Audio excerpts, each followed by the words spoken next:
चलो, तो आज के जो टॉपिक है हमारे वो बेस्ड होंगे किस पर? कैपेसिटेंस पर। पिछली क्लास में अपन ने क्या डिस्कस किया है? पोटेंशियल के बारे में और पोटेंशियल एनर्जी के बारे में। ये हम क्या कर चुके हैं पिछली क्लासेस के अंदर। आज जिस टॉपिक पर हम बात कर रहे हैं वो बहुत ही इंटरेस्टेड है और बहुत ही काम का है हमारे डेली लाइफ के अंदर, है ना।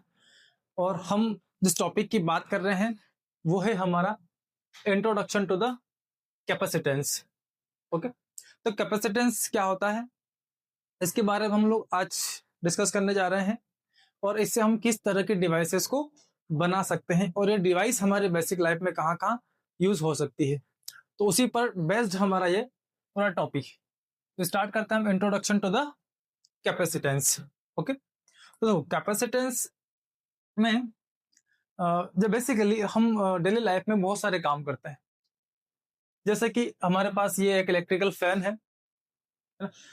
एक इलेक्ट्रिकल डिवाइस किसके बेस पर चलेगा?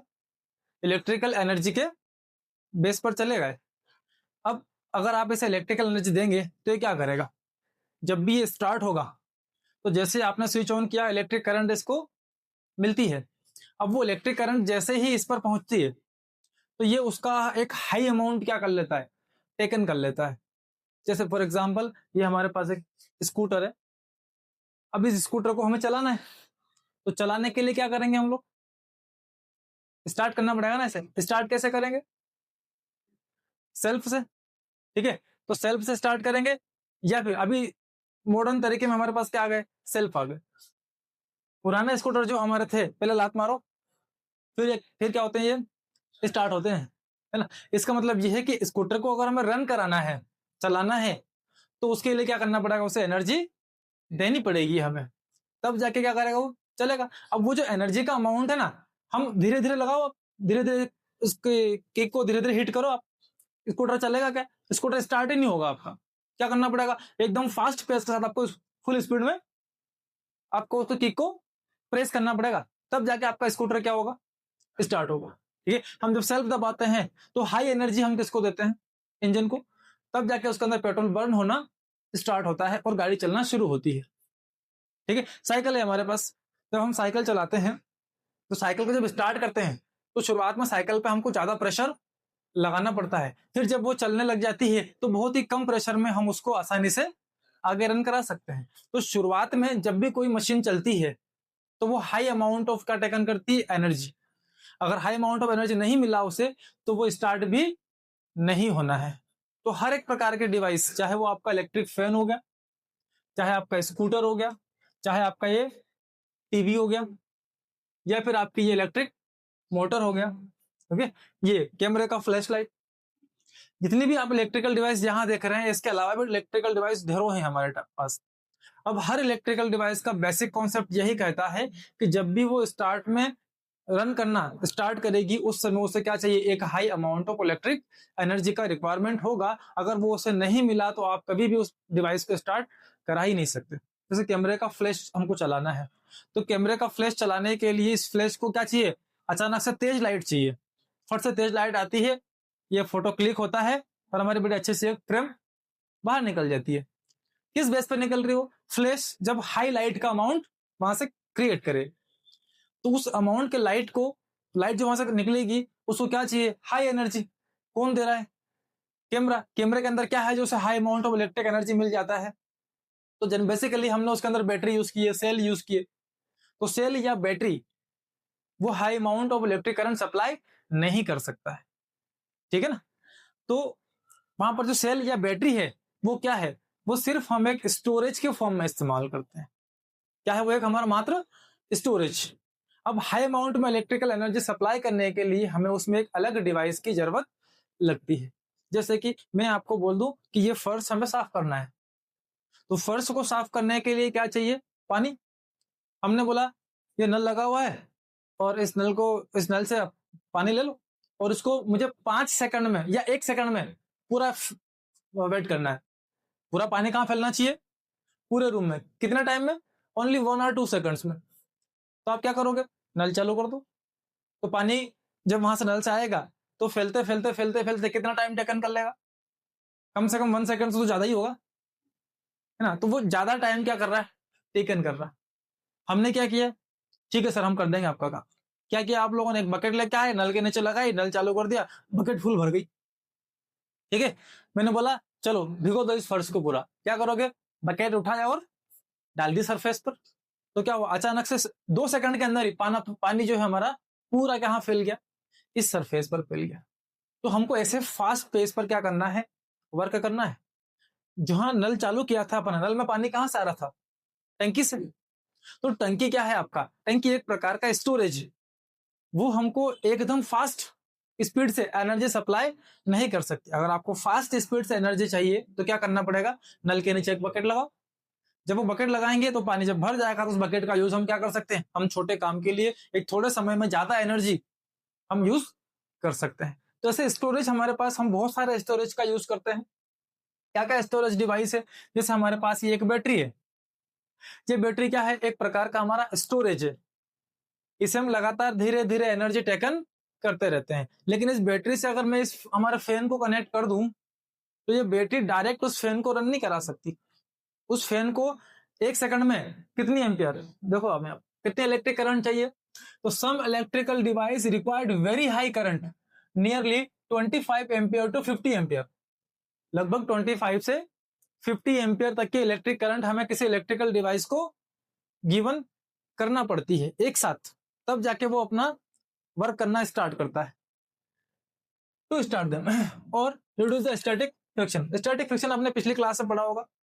भाई कोई ऑब्जेक्ट रुका हुआ है तो चलाने में हमें उस पर ज्यादा फोर्स अप्लाई करना पड़ता है। उस समय जो फ्रिक्शन डेवलप होता है दोनों बॉडी और सरफेस के बीच, वो सबसे हाईएस्ट होता है, उसलिए हमें ज्यादा फोर्स लगाना पड़ता है। अब गाड़ी चलने लग जाएगी, स्टैटिक फ्रिक्शन कन्वर्ट हो जाएगा काइनेटिक फ्रिक्शन में, और काइनेटिक फ्रिक्शन लो होता है स्टैटिक की कंपैरिजन में, इसलिए आप थोड़ा फोर्स भी लगा के आसानी से उस गाड़ी को रन करवा सकते हैं। ठीक है, तो किसी भी डिवाइस को स्टार्ट करने के लिए या तो इतनी एम्पियर आप इलेक्ट्रिक करंट सप्लाई करें, या फिर उनके बीच का जो स्टैटिक फ्रिक्शन है उसे थोड़ा सा क्या कर दें हम लोग, रिड्यूस कर दें। ओके, तो दोनों काम में हमको एनर्जी तो लगेगी। अब वो एनर्जी हमारे पास, एनर्जी के सोर्सेस हमारे पास ये हैं। ये बैटरी एनर्जी का एक सोर्स है। ठीक है, ये टंकी, ये वो कौन सा वेब सीरीज है वो कहा था ना, पंचायत वाला, हाँ वो वाला नहीं, चढ़ना मत उसके ऊपर। तो हाँ वो सचिव जी चढ़ जाता है यहाँ पर। तो इसमें ये क्या है, हमारा सिर्फ एक स्टोरेज का वर्क कर रहा है। ये बैटरी या सेल हमारे क्या है, स्टोरेज। ऐसे घर में हम खाना बनाने के लिए आटा पिसवा के रखते हैं, वो क्या है हमारा एक स्टोरेज। उस स्टोरेज का क्या यूज है, कभी भी आटा निकालो और साइड में एक, हमको जो भी डिवाइस हमारे पास है, इंस्ट्रूमेंट वेसल्स हमारे पास है, वो भरो और रख लो। बस हमको जैसे आटा चाहिएगा वो ढक्कन खाली किया हमने, वो तुरंत हमको रोटियां बनी हुई मिल जाएगी, है ना। स्टोरेज हम गैस की टंकी इस्तेमाल करते हैं, वो भी हमारा क्या है, स्टोरेज। तो हमारे पास स्टोरेज बहुत सारे तरह के हैं। अब इन स्टोरेज से एनर्जी धीरे धीरे हम क्या करते हैं, टेकन करते हैं, और जहां हमको फास्ट पेस पर जरूरत पड़ती है उसके लिए हम एक अलग से डिवाइस लगाकर रखते हैं। ओके, तो ये सब हमारे क्या हो गए, स्टोरेज हो गए। ये इस टंकी से आप नल चला सकते हैं, बहुत स्लो स्लो पानी यहाँ पे आता रहेगा। अब ऐसे डिवाइस की बात कर रहे हैं हम लोग जो हमको क्या कर रही है, बहुत कम समय में बहुत सारी इलेक्ट्रिकल एनर्जी सप्लाई करती है। तो ऐसी कोई तो मशीन होगी, उस इलेक्ट्रिकल डिवाइस का नाम है कैपेसिटर। क्या नाम है उसका, कैपेसिटर। क्या करता है, मिली सेकेंड्स में आपको high amount of electric current क्या कर देगा, सप्लाई कर देगा। जो भी इलेक्ट्रिकल डिवाइस आप रन करना चाहते हैं, fridge, TV, cooler, washing machine, जो भी एक्सेट्रा, तो इनको कुछ मिली सेकंड्स में ही वो एक high amount of electric current supply करता है, और जैसे ही ये करंट इन्हें मिलती है हमारे डिवाइस रन करना स्टार्ट कर देती है। उसके बाद उतनी इलेक्ट्रिक करंट होने जरूरत नहीं है। ठीक है, तो कहां जरूरत पड़ी हमको, सिर्फ और सिर्फ उसको स्टार्ट करने में। तो कैपेसिटर करता क्या है, तो कैपेसिटर हमारा एक प्रकार की एक ऐसी इलेक्ट्रिकल डिवाइस है जिसे हम सोर्स से कनेक्ट करके रखते हैं। जैसे हमने पानी को एक साथ डालने के लिए बकेट का इस्तेमाल किया था, तो ऐसी ही हमारी एक बकेट है जो इलेक्ट्रिकल एनर्जी को स्टोर करके रखती है ना। पानी ने क्या किया, वाटर को स्टोर करके रखा, तो ऐसी हमारी ये क्या बन गई, कैपेसिटर, एक इलेक्ट्रिकल डिवाइस जो इलेक्ट्रिकल एनर्जी को स्टोर करके रखती है। अब जैसे ही आपको नीड पड़ेगी वो तुरंत आपको क्या कर देगा, सप्लाई कर देगा। ये जो इलेक्ट्रिकल एनर्जी इन डिवाइस के अंदर होती है, ये कंप्रेस इलेक्ट्रिकल चार्ज के फॉर्म में होती है। मतलब चार्ज को कंप्रेस कर करके हमने एक डिवाइस के अंदर भर लिया है। अब जब भी जरूरत पड़ी, 2 वायर यहां से निकालो, आपकी मशीन लगा दो, मिली सेकंड्स में ये सारी एनर्जी एक साथ क्या कर देगी, आपके इलेक्ट्रिकल डिवाइस को दे सकती है। ओके, तो कैपेसिटर को हम डिफाइन करते हैं, क्या कहते हैं इसके डेफिनेशन। तो capacitor is an electrical device in which electrical energy, किसको स्टोर कर रहे हो आप, इलेक्ट्रिकल एनर्जी को किस फॉर्म में, is stored in the form of compressed electrical charge. Compressed electrical charge के फॉर्म में हमने इस एनर्जी को इस डिवाइस के अंदर क्या किया है, स्टोर किया है। ओके, और क्या काम इसका, सो व्हेन एवर नीडेड, जब भी अपने को जरूरत पड़ेगी, it can be received back, इसको वापस ले लेंगे हम। कैसे, वेरी फास्ट पेस में, मिली सेकंड्स में अपनी सारी एनर्जी एक बार में क्या कर देता है, खाली कर देता है। जैसे मैंने बोला, फर्श को गीला करने के लिए पूरी बकेट एक साथ डालनी पड़ेगी अपने को, तब जाके पूरा पानी फैलेगा। तो इसका भी यही काम है। ये इलेक्ट्रिकल एनर्जी की एक ऐसी बकेट है कि जैसे ही किसी डिवाइस को लगी नीड कि स्टार्ट करना है, तो अपनी पूरी बकेट एक साथ खाली कर दी, सारी एनर्जी उस इलेक्ट्रिकल डिवाइस को ये सप्लाई कर देती है। ओके, तो इस तरह से ये हमारी क्या बन गई, एक डिवाइस जिसका नाम आपने रख दिया कैपेसिटर। इलेक्ट्रिकली इसका डिजाइन कुछ इस तरह से होता है, ये जहां पर लगे होते हैं वो सब, इसका मतलब है क्या है, ये कैपेसिटर्स हैं। हम हमारे वो इलेक्ट्रिकल मोटर जो हम पानी की यूज करते हैं घर में, उसके अंदर इस तरह के सेल लगे रहते हैं, है ना। बहुत सारी मशीनें जिनमें हम इन सेलों को लगा के रखते हैं। ये फैन जो चल रहा है, इसके ऊपर एक व्हाइट कलर का बॉक्स लगा हुआ है, वो भी क्या है, हमारा कैपेसिटर है। अगर ये नहीं लगाऊंगा तो फैन बहुत स्लो स्लो स्लो वर्क करना स्टार्ट करेगा। ये लगाया, स्विच ऑन किया, तुरंत भागना स्टार्ट कर देगा, क्योंकि उसको हाई अमाउंट ऑफ एनर्जी की नीड थी। वो किसने दे दी, इस कैपेसिटर ने दे दी। ओके, तो ये हमारे डिवाइस क्या हो गई, कैपेसिटर हो गया। ठीक है, बात समझ में आ गई। चलिए, तो नेक्स्ट हम आते हैं कैपेसिटेंस।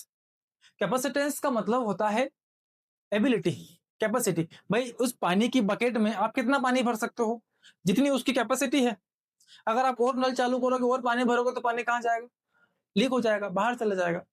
तो हर एक इलेक्ट्रिकल डिवाइस की क्या होती है, एक बेसिक कैपेसिटी होती है। उस कैपेसिटी के बाद आप उसे एनर्जी सप्लाई नहीं कर सकते हैं। ठीक है, तो कैपेसिटेंस हमारा, कैपेसिटेंस और द कैपेसिटी और एबिलिटी, एबिलिटी बोल सकते हैं या क्या बोल सकते हैं आप, कैपेसिटी टू होल्ड क्या, इलेक्ट्रिकल एनर्जी और इलेक्ट्रिकल चार्ज, कॉल्ड कैपेसिटेंस। किसी बॉडी के अंदर इलेक्ट्रिकल एनर्जी को होल्ड करने की कैपेसिटी कितनी है, that capacity is known as capacitance. Clear है? ओके, तो कैपेसिटेंस हो गया हमारा एक एबिलिटी या एक कैपेसिटी। अब देखिए, जब भी हम किसी बॉडी को कुछ चार्ज सप्लाई करते हैं, मान लीजिए ये हमारे पास एक डिवाइस है, ये कोई कंडक्टिंग डिवाइस है हमारे पास, इसे हम कुछ चार्ज सप्लाई करते हैं। ये हमने कुछ चार्ज गिवन करना है, इसको स्टार्ट किया। तो जैसे जैसे हम इस बॉडी को चार्ज गिवन करते हैं, ये बॉडी उस पूरे चार्ज को यूनिफॉर्मली कहां डिस्ट्रीब्यूट कर देती है, इसकी आउटर सरफेस पर। तो पूरी सरफेस पर ये पूरा चार्ज क्या होता है, यूनिफॉर्मली डिस्ट्रीब्यूट हो जाता है ना। तो जैसा जैसे यूनिफॉर्मली चार्ज इसके ऊपर डिस्ट्रीब्यूट होगा, हमने हमारी पिछली क्लासेस के अंदर स्टडी किया है, electric field is equal to होता है minus d v upon d r. ये डी वी यहाँ पर कैपिटल यूज करेंगे हम, पोटेंशियल को एक्सप्रेस करता है। सो डीवी अपॉन डी आर। ठीक है, पोटेंशियल हमने पढ़ा है के इंटू क्यू बाय आर। जितना जितना चार्ज मैं इसको गिवन करते जाऊंगा, वैसे वैसे पोटेंशियल बढ़ता जाएगा, और जैसे जैसे पोटेंशियल बढ़ता जाएगा, वैसे वैसे इसके बाहर इलेक्ट्रिक फील्ड भी बढ़ता जाएगा। यही कहता है चार्ज हमें, चार्ज बढ़ता है, इलेक्ट्रिक फील्ड बढ़ता है, पोटेंशियल बढ़ जाता है। तो ये चारों तरफ अपने क्या बनाएगा, एक इलेक्ट्रिक फील्ड बनाएगा, बनाएगा एक इलेक्ट्रिक फील्ड। यहाँ बाहर कौन है, यहाँ बाहर है हमारा, मान लीजिए एयर है ना, और एयर क्या है, एक इंसुलेटर है। मान लीजिए उस एयर में, उस एयर का ये कोई एटम है, और इसका एक क्या है, न्यूक्लियस। ठीक है ना। अब ये न्यूक्लियस है, और इलेक्ट्रॉन कहाँ रिवॉल्व करते हैं, इसके आउटर मोस्ट ऑर्बिट के अंदर। तो एयर का काम क्या है, एयर वर्क करती है इंसुलेशन का, जनरली अपने अंदर से इलेक्ट्रिक करंट को सप्लाई होने नहीं देती है। ओके, तो क्या किया इसने, इस न्यूक्लियस में जो पॉजिटिव चार्ज है, इसने इस इलेक्ट्रॉन को बहुत स्ट्रांगली बाउंड करके रखा हुआ है, आसानी से ये अपना इलेक्ट्रॉन गिवन नहीं करता है। इलेक्ट्रिक करंट कब सप्लाई होती है, जब हमारे इलेक्ट्रॉन्स मूव करना स्टार्ट कर देते हैं, जिस भी डिवाइस का हम यूज कर रहे हैं। ठीक है, तो यहां से तो इलेक्ट्रॉन आसानी से देना नहीं है इसे, बहुत स्ट्रॉन्ग फोर्स इसने यहाँ लगा रखा है। हमने यहाँ पास में क्या कर रखा है, ये डिवाइस ले रखी है और इसको हम चार्ज सप्लाई करते जा रहे हैं। तो ये अपनी इलेक्ट्रिक फील्ड क्या करते जा रहा है, बनाते जा रहा है। अब एक इलेक्ट्रिक फील्ड इसके चारों तरफ ऐसी होगी, तो ये जो इलेक्ट्रॉन दिख रहा है ये भी कहाँ हो जाएगा, इसकी इलेक्ट्रिक फील्ड में आएगा। अब कोई भी इलेक्ट्रॉन नेगेटिवली चार्ज पार्टिकल होता है, और अगर वो किसी इलेक्ट्रिक फील्ड में आ गया है तो ये इलेक्ट्रिक फील्ड उसके ऊपर क्या अप्लाई करती है, फोर्स अप्लाई करती है। तो ये इलेक्ट्रिक फील्ड भी इसको अपनी तरफ अट्रैक्ट करना चाहती है, कौन, इस डिवाइस की। तो यहाँ जो फोर्स लग रहा है ये इतना ज्यादा है कि इसकी कंपैरिजन में हमने जो इलेक्ट्रिक फील्ड के थ्रू फोर्स लगाया वो वीक है, तो इलेक्ट्रॉन निकलेगा क्या, नहीं निकल पाएगा। तो हमने क्या किया, यहाँ चार्ज की क्वांटिटी और बढ़ा दी, तो इसने उस चार्ज को और होल्ड कर लिया, इसकी इलेक्ट्रिकल एनर्जी और इंक्रीज हो गई, और इंक्रीज हो गई। तो यहाँ जो फोर्स वर्क कर रहा है इसको खींचने के लिए, अट्रैक्ट करने के लिए, उस फोर्स की क्वांटिटी और ज्यादा क्या हो जाएगी, बढ़ जाएगी। ठीक, अभी भी कम है, तो हमने क्या किया, और चार्ज सप्लाई कर दिया इसको, तो और क्या होगा, इसकी इलेक्ट्रिक एनर्जी और बढ़ गई। अब ये इतनी इलेक्ट्रिकल एनर्जी बन चुकी है, इतनी हैवी इलेक्ट्रिक फील्ड लग चुकी है कि यहाँ जो इलेक्ट्रॉन आपको दिख रहा है ना, ये कहाँ जाएगा, ये जो यहाँ न्यूक्लियस के साथ बाउंडेड था, इसका फोर्स वीक पड़ जाएगा। कब पड़ेगा, एक टाइम के बाद, कभी ना कभी तो पड़ेगा। ठीक है, हमने इसको चार्ज गिवन करते करते करते कितना गिवन कर दिया, मान लीजिए 10,000 चार्ज हमने गिवन किया, तो इस डिवाइस की पोटेंशियल हो गई कितनी, 10,000 वोल्ट। ठीक है, अब हमने क्या किया, इसको थोड़ा सा चार्ज और दे दो यार, तो हमने एक चार्ज को पकड़ा और उसको थोड़ा सा चार्ज और गिवन कर दिया। अब जैसे ही हमने मान लीजिए थोड़ा सा चार्ज गिवन किया, मान लीजिए वो 1 कूलम चार्ज था, तो 1 कूलम चार्ज हम जैसे ही गिवन करते हैं इसको, तो इसका चार्ज कितना होना चाहिए, 10,001 वोल्ट। मतलब 1 कूलम चार्ज गिवन किया तो वोल्टेज 1 वोल्ट और बढ़ जानी चाहिए, तो इसकी वोल्ट कितनी होनी चाहिए, 10,001 वोल्ट। हमने चेक किया इतनी हुई कि नहीं, हम देखते हैं इतनी हुई नहीं, इसकी वोल्टेज कितनी मिल रही है हमें, ओनली 10,000। हमने जो चार्ज गिवन किया वो चार्ज कहां चला गया, वो चार्ज कहां गया, पता नहीं। हमने सोचा कि हो सकता है कुछ प्रॉब्लम हो गया, तो फिर से हमने एक 1 कूलम चार्ज और सप्लाई किया इसको, फिर से पोटेंशियल कितनी होना चाहिए इसकी, 10,001 होना चाहिए। बट हम फिर से चेक करते हैं, इसकी वोल्टेज क्या मिली हमें, ओनली ऑन 10,000। हम कंफ्यूज, यार हम चार्ज तो दे रहे हैं इस डिवाइस को, लेकिन वो जा कहां रहा है। ओके, फिर 1 कूलम चार्ज दिया, फिर 10,001 होना चाहिए, फिर वही मिलेगा। अगेन क्या मिला हमें, ओनली 10,000। तो जो हम 1 कूलम चार्ज गिवन करते जा रहे हैं ये कहां जा रहा है, जैसे कि वो बकेट हमारा पानी का, नल चालू है, बकेट में पानी स्टोर हो रहा है, अब पानी भरते भरते भरते कहां तक आ गया, अपने आखिरी लेवल तक नल चल रहा है। अब थोड़ा सा पानी जैसे ही आया है उसके अंदर, मान लीजिए बकेट की कैपेसिटी थी 20 लीटर, फिर से 1 लीटर पानी और उसमें आया, अब वो पानी कहां जाएगा, लीक्स आउट हो जाएगा, बाहर चला गया। तो हमने क्या किया, यहां तो चार्ज यहाँ इसको गिवन किया था, जैसे ही इसकी कैपेसिटी कंप्लीट हो गई उसके बाद हमने अगला चार्ज इसको जैसे ही गिवन किया, 10,001 वोल्ट होना चाहिए था, लेकिन इसने 1 कूलम चार्ज को लीक आउट कर दिया। क्या कर दिया, लीक आउट। और ये जो लीक आउट किया इसने इलेक्ट्रिकल चार्ज को, ये कैसे लीक आउट हुआ, तो देखो यहां जैसे जैसे चार्ज गिवन करते जा रहे हैं, हैवी इलेक्ट्रिक फील्ड यहाँ पर वर्क कर रहा है। अब जैसे हैवी इलेक्ट्रिक फील्ड बना, इस इलेक्ट्रॉन पर हैवी फोर्स लगेगा, और वो फोर्स इतना ज्यादा है कि इस न्यूक्लियस से लगने वाला फोर्स कम पड़ गया, तो इलेक्ट्रॉन खींच के कहां आएगा, इस तरफ। प्लस माइनस मिलेंगे, इधर आपका एक प्लस गया, इलेक्ट्रॉन के साथ मिला, खत्म, वनिश। ओके, वो जैसे ही गया आपका एक चार्ज यहां कम हो गया, तो वापस वोल्टेज कहां गिर गई, 10,000 पर। फिर आपने चार्ज गिवन किया, फिर उसने अगले इलेक्ट्रॉन को निकाला, फिर अपनी वोल्टेज कितनी कर ली उसने, वापस 10,000। फिर 1 दिया आपने, फिर ये -1 हुआ। तो इस तरह से आप जैसे जैसे 1 कूलम चार्ज गिवन करते जा रहे हो, हर चार्ज को ये बॉडी लीक आउट कर रहा है, लीक आउट। ओके, और कर क्या रहा है, यहां से इलेक्ट्रॉन को अट्रैक्ट करके खुद आयोनाइज हो जाता है। इस प्रोसेस को हम बोलते हैं आयोनाइजेशन। क्या कहते हैं, आयोनाइजेशन। मतलब जो हवा इंसुलेशन का काम कर रही थी, उसने अपने इलेक्ट्रॉन को गिवन करना चालू कर दिया। हम पलक झपकते हैं, इतने में लाखों इलेक्ट्रॉन निकलकर कहां चले जाते हैं, इस तरफ।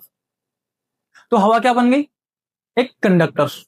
हवा एक लिमिट तक अपने चार्ज को होल्ड कर सकती है, इलेक्ट्रॉन को होल्ड कर सकती है। उसके बाद अगर आपने ज्यादा इलेक्ट्रिक फील्ड लगा दिए तो अपने चार्ज को होल्ड नहीं कर पाएगी और अपना इलेक्ट्रॉन को गिवन करना स्टार्ट कर देगी। इसे हम बोलते हैं एयर का ब्रेक डाउन प्रोसेस। क्या कहलाएगा ये, ब्रेक डाउन कंडीशन। और एयर में ब्रेक डाउन कब आता है, तो इसकी वैल्यू है 3 इंटू 10⁻6 वोल्ट पर मीटर।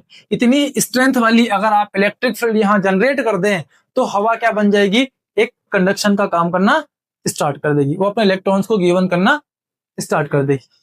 ठीक है, तो इस डिवाइस की अपनी एक कैपेसिटी है। उसके बाद आपने चार्ज गिवन किया, इसने चार्ज एक्सेप्ट किया क्या, नहीं किया। ओके, तो इस डिवाइस की अपनी एक क्या होगी, कैपेसिटी। तो उसी कैपेसिटेंस को हमने डिफाइन किया है कैपेसिटी या ability to hold the electrical energy. जब तक कर सकता है वही क्या होगी, उसकी कैपेसिटी होगी। ठीक है, तो देखो क्या किया हमने, when charge Q be given to body or conductor, ये बॉडी की बजाय आप बेहतर है कंडक्टर ही यूज करें। गिवन टू द कंडक्टर, ठीक है, it's potential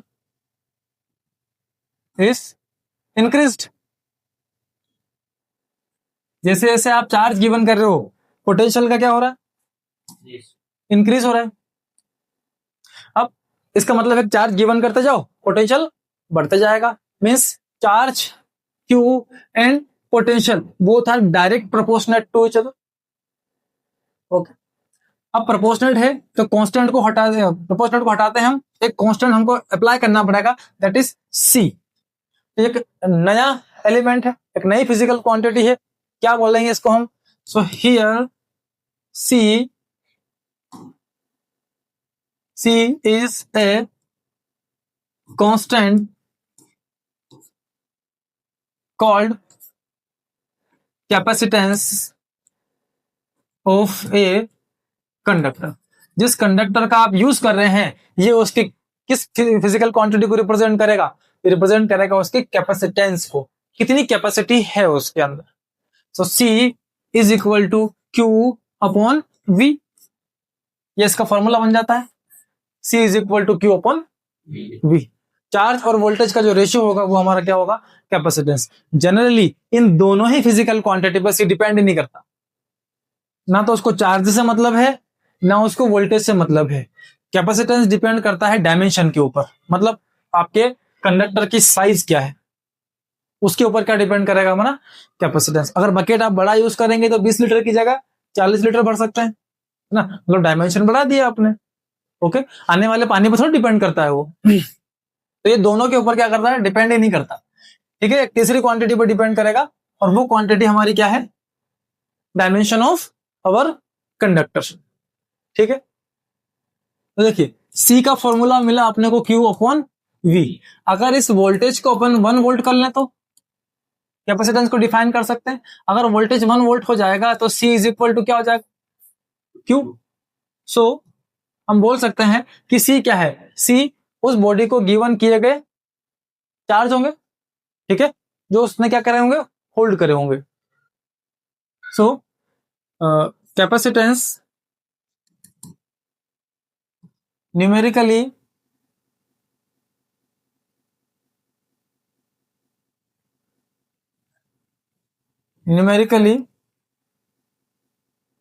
equal to the charge when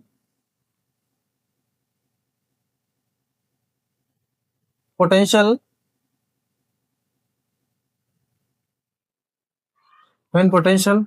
of conductor increased by 1 volt. ठीक है, तो कैपेसिटेंस हमारा न्यूमेरिकली उस चार्ज के इक्वल हो सकता है जब किसी कंडक्टर की वोल्टेज कितनी बढ़ जाए, 1 वोल्ट बढ़ जाता है। ठीक है, अब आते हैं हम इसके यूनिट और इसके डायमेंशनल फॉर्मूले। तो कैपेसिटेंस का यूनिट क्या होगा,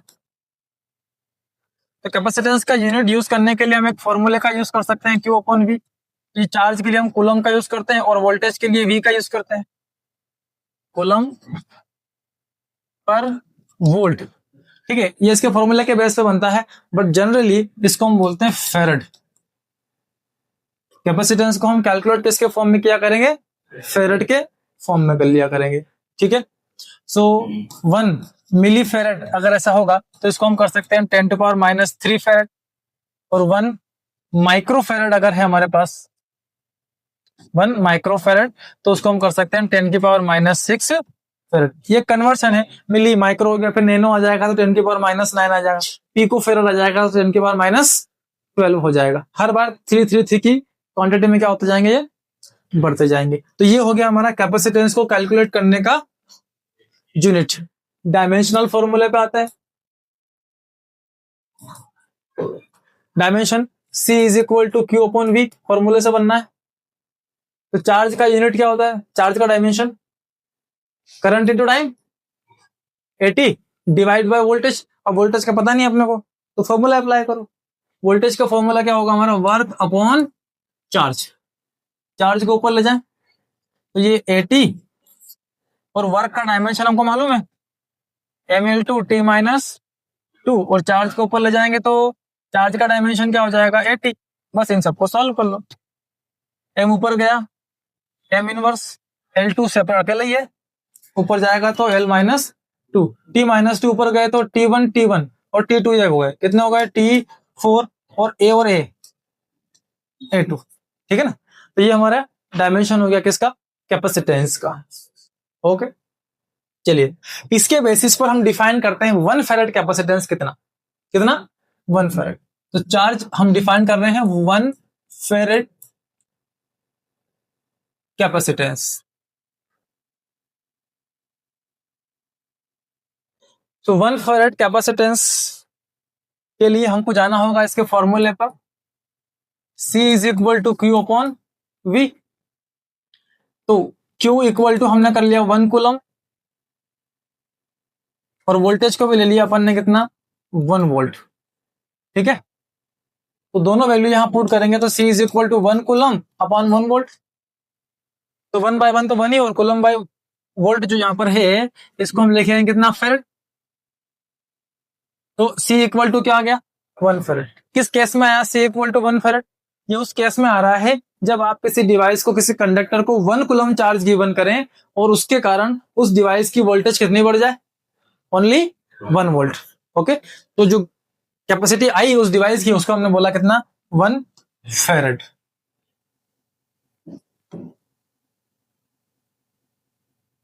सो 1 फेरेड 1 farad is the capacitance of a conductor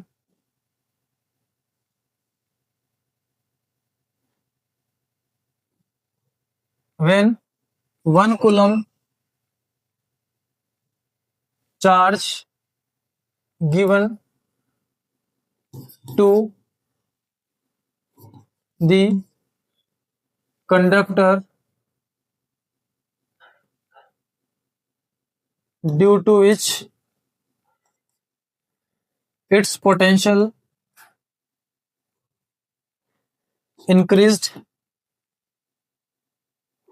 by 1 volt, ठीक है। तो अगर 1 कूलम चार्ज गिवन करें, 1 वोल्ट उस डिवाइस का वो कैपेसिटेंस इंक्रीज, 1 वोल्ट पोटेंशियल उस डिवाइस का वो इंक्रीज कर दे, तो उस केस में हम उसकी जो कैपेसिटी होगी उसको बोलेंगे 1 फेरेड कैपेसिटी। ओके, चलिए, तो ये था कैपेसिटेंस और उसके unit dimension.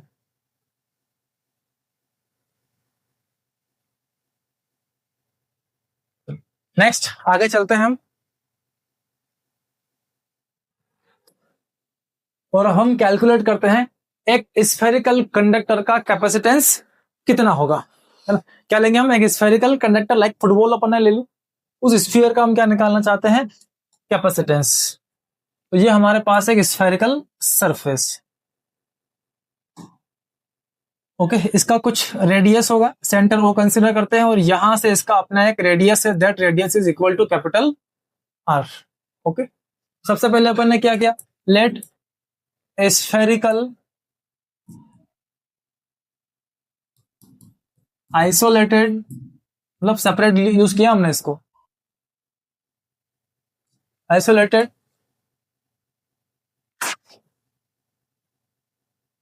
Conductor of radius R, of radius capital R. ठीक है, ये हमने टेकन कर लिया। अब इस स्फेरिकल आइसोलेटेड कंडक्टर को हम कुछ चार्ज सप्लाई करते हैं, तो जैसे ही चार्ज सप्लाई करेंगे उस पूरे चार्ज को ये कहां डिस्ट्रीब्यूट करेगा, यूनिफॉर्मली इसकी पूरी सरफेस पर। अंदर कोई भी चार्ज नहीं रखता है और अंदर कोई भी इलेक्ट्रिक फील्ड इंटेंसिटी भी नहीं होती है। हम पिछली क्लासेस के अंदर कंप्लीटली ये डिस्कशन कर चुके हैं।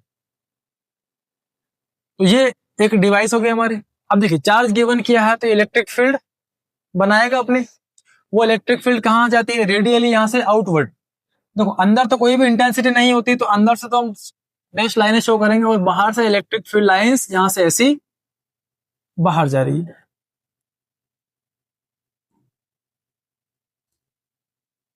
ओके, ये कुछ इलेक्ट्रिकल लाइंस हमने ड्रॉ की जो यहां से आउटवर्ड जाती हुई हमको दिख रही है।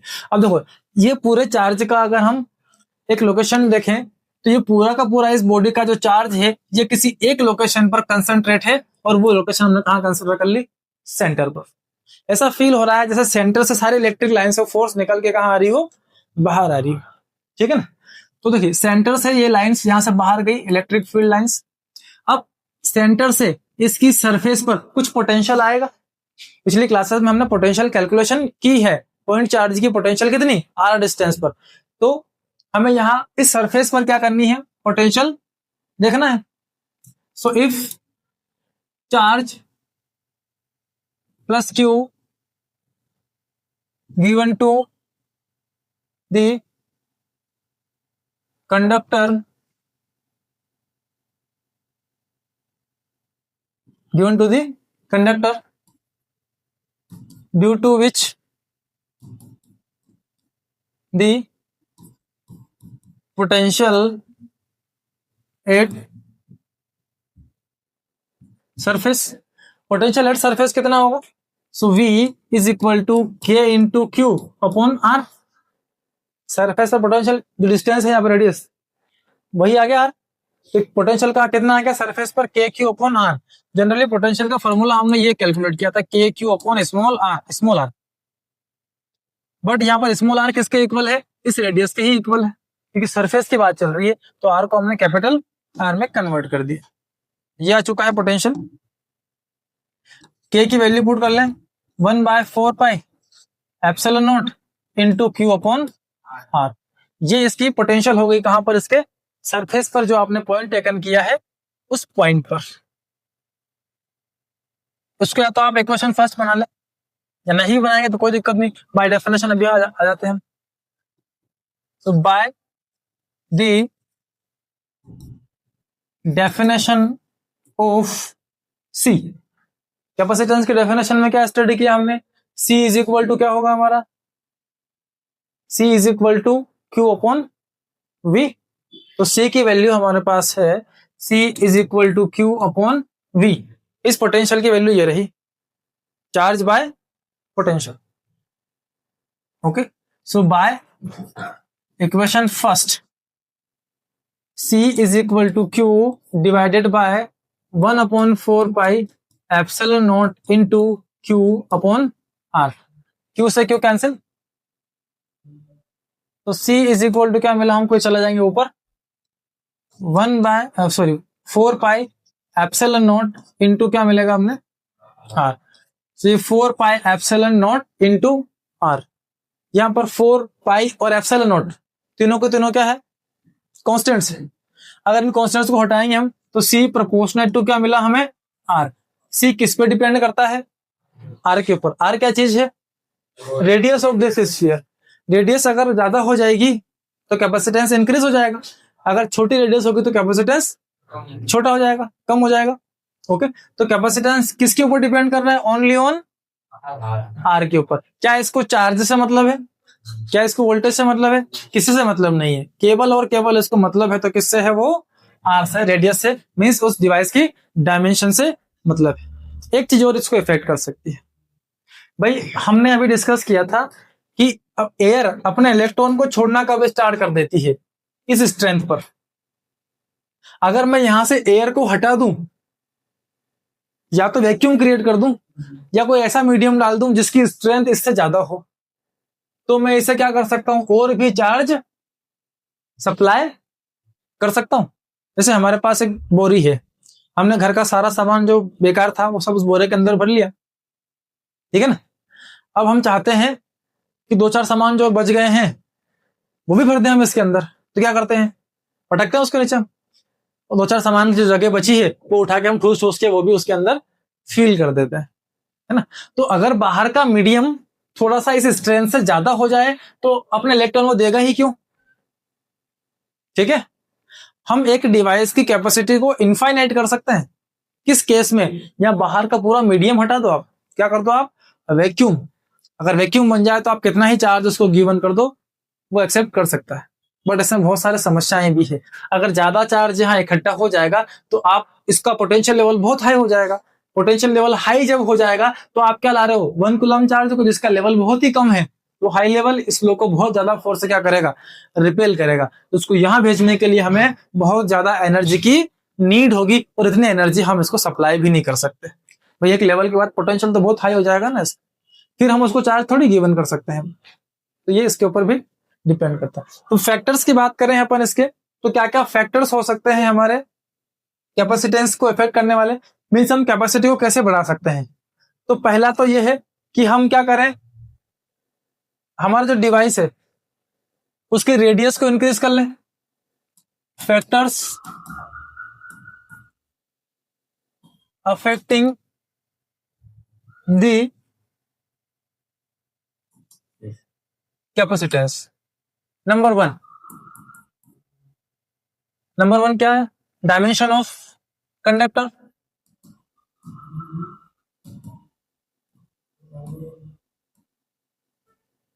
मीन्स डायमेंशन का साइज कितना है, ठीक है। एक और फिजिकल क्वांटिटी इसके साथ होती है, shape of the conductor. Shape of the conductor, अगर आप शेप बदलेंगे तो स्टोरेज कैपेसिटी भी बदल जाएगी, कैपेसिटेंस बदल जाता है। और तीसरा है प्रेजेंस ऑफ मीडियम, ठीक है, अराउंड कंडक्टर।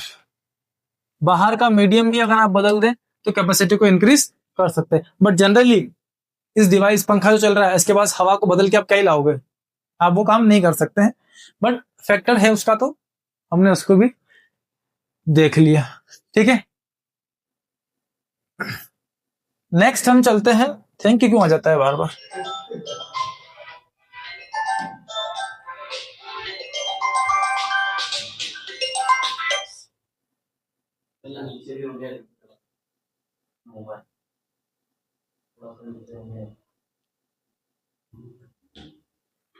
ठीक है, तो आज यही रखते हैं। अपन ने क्या क्या डिस्कस किया, कैपेसिटर्स और कैपेसिटर, है ना। कैपेसिटर क्या है, एक डिवाइस जिससे हम इलेक्ट्रिकल एनर्जी को स्टोर करके रख सकते हैं। क्यों रखते हैं, बहुत मिनिमम टाइम में एक high amount of electric current हमें मिल जाए, इसके लिए हम क्या करते हैं, इसको स्टोर कर लेते हैं, ठीक है, क्योंकि हमारी नीड है, हमको बहुत मिनिमम टाइम में हाई एनर्जी की रिक्वायरमेंट होती है। फिर कैपेसिटेंस क्या होता है ना, कैपेसिटी या एबिलिटी, कोई अपने अंदर कितनी इलेक्ट्रिकल एनर्जी को स्टोर कर सकता है। और तीसरा जो हमने बात की थी वो था एक स्फेरिकल कंडक्टर की कैपेसिटी कितना होगा। तो C इज इक्वल टू हमने कैलकुलेट किया 4 pi epsilon naught into R, ठीक है, और कुछ उसके फैक्टर्स पर डिस्कशन किया, ठीक है। तो आज यही में फिनिश करते हैं, ओके।